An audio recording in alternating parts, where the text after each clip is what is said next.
Horrifying Moments. How Ukrainian Forces Destroy 6,000 troops and 400 tanks in 1 week. Russia's is taking heavy losses as it pushes hard to take the Ukrainian village of Avdiivka, illustrating in the process that it isn't learning from previous defeats, an analyst said. Riley Bailey, who works at the Institute for the Study of War, told Insider that Russia's attempts to attack Avdiivka are going badly because it has failed to adapt since its full-scale invasion in February 2022.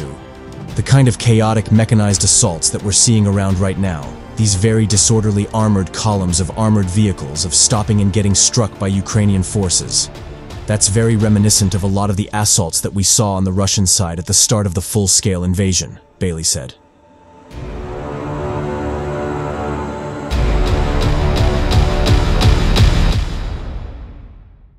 Western observers have remarked on large Russian losses around Avdiivka, where Russia has failed to make significant advances despite committing large numbers of troops and vehicles. Bailey pointed to Russia's efforts in Vuhledar, another town nearby, where Russian attacks ended in defeat and huge tank losses earlier this year. That should have prompted a new approach, but instead, Russia hasn't learned a lesson about how to properly conduct mechanized maneuver warfare, he said.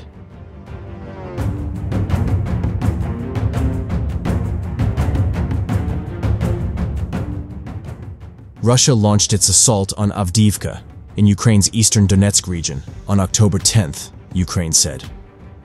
UK intelligence said it was likely Russia's most serious offensive operation since at least January. Ukrainian officials have described relentless attacks.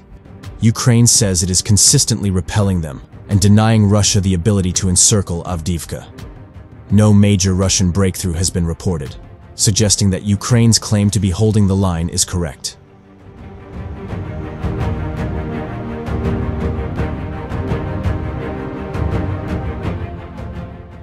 Analysts at the Atlantic Council said on Tuesday that Russia had achieved only limited advances while suffering very significant losses in both men and equipment.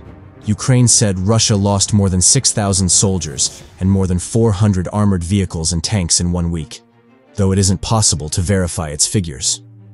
US and other Western officials have sometimes given more modest assessments of the damage Ukraine has been able to inflict on Russia.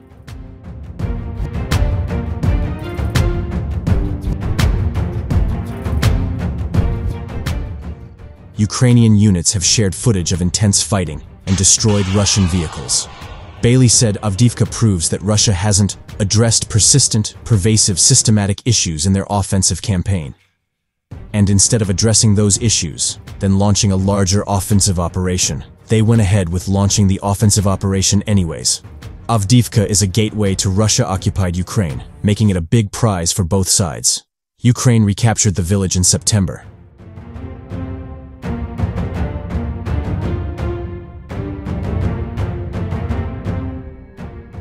Bailey described Russia's fight there as having met pretty immediate setbacks, resulting in losses of troops and vehicles. Russia then got quieter, in what Ukraine called a regrouping, he said.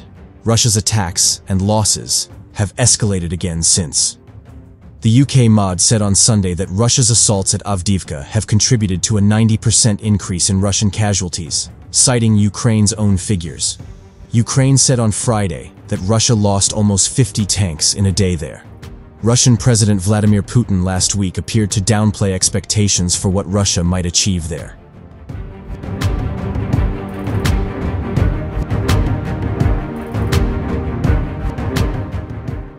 Russia appears to have made some advances, with the ISW assessing that it took control of territory northeast of Avdiivka.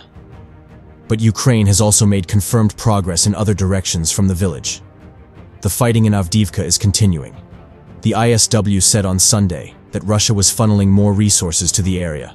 Both Russia and Ukraine have struggled against each other's defenses this year, Bailey noted, resulting in a grinding war with few breakthroughs for either side.